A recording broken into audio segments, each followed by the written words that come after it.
L'histoire de Pierre le lapin. Il était une fois 4 petits lapins, Flopso, Trotso, Queue de coton et Pierre. Ils vivaient avec leur mère dans une banque de sable, sous la racine d'un très grand sapin.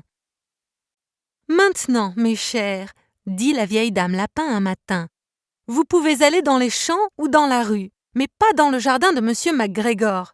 Votre père a eu un accident là-bas. Il fut mis dans une tarte par Madame MacGregor. Maintenant, amusez-vous et ne faites pas de bêtises. Je vais sortir. » La vieille Madame Lapin prit ensuite son panier et son parapluie et partit à la boulangerie.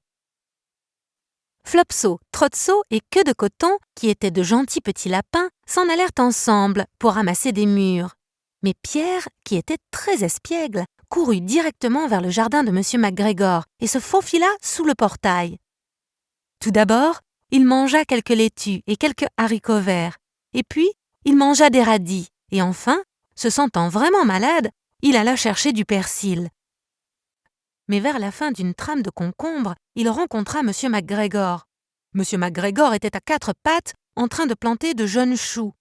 Mais il sursauta et courut après Pierre, agitant un râteau et criant « Au voleur !» Pierre était terrifié. Il courut partout dans le jardin, car il avait oublié le chemin du retour.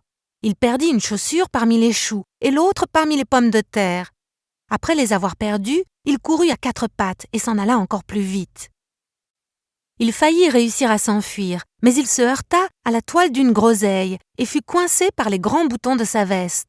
Il s'agissait d'une veste bleue avec des boutons en laiton, assez neuve. Pierre se sentit perdu et se mit à pleurer de grosses larmes. Monsieur MacGregor arriva avec un tamis qu'il avait l'intention de mettre par-dessus Pierre. Mais Pierre se tortilla et s'échappa juste à temps, laissant sa veste derrière lui. Il se précipita dans l'atelier et sauta dans un bidon. Cela aurait été une bonne cachette s'il n'y avait pas eu autant d'eau dedans. Monsieur MacGregor était certain que Pierre était quelque part dans l'atelier, peut-être caché sous un pot de fleurs. Il commença à les retourner délicatement, en regardant sous chacun d'eux. Et Pierre éternua. « Atchoum !» Monsieur MacGregor se jeta sur lui et essaya de l'écraser avec son pied, mais il sauta par une fenêtre, piétinant 3 plantes. Pierre s'assit pour se reposer. Il était hors d'haleine et tremblait de peur, et il ne savait pas du tout comment retrouver son chemin. Il était aussi tout mouillé à cause du bidon. Au bout d'un moment, il commença à errer, pas très vite, en regardant tout autour de lui.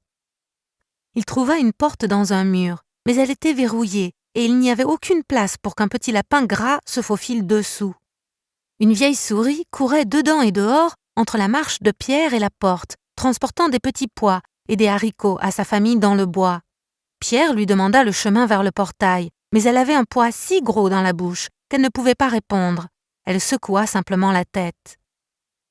Pierre se mit à pleurer, puis il essaya de trouver son chemin en allant tout droit à travers le jardin, mais il se perdit de plus en plus. Il arriva à l'étang où Monsieur MacGregor remplissait ses jerrycans d'eau. Une chatte blanche observait des poissons rouges. Elle était assise, sans bouger, mais de temps en temps, l'extrémité de sa queue tremblait comme si elle était vivante.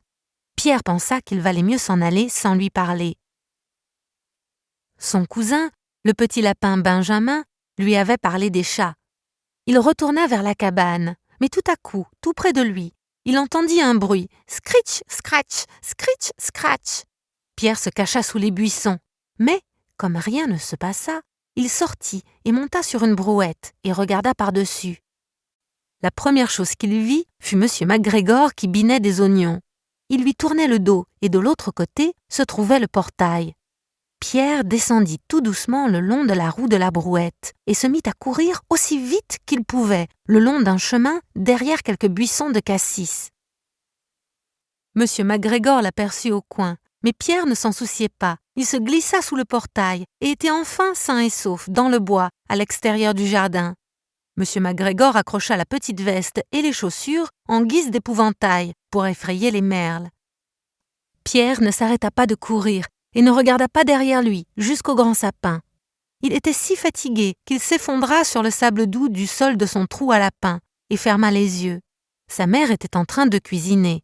Elle lui demanda ce qu'il avait fait de ses vêtements. C'était la deuxième petite veste et paire de chaussures que Pierre avait perdues en une quinzaine de jours. Pierre ne se sentit pas très bien au cours de la soirée. Sa mère le mit au lit et fit de la tisane à la camomille qu'elle lui donna. Mais Flopso, Trotso et Queue de Coton mangèrent du pain, du lait et des mûres pour le souper. Fin.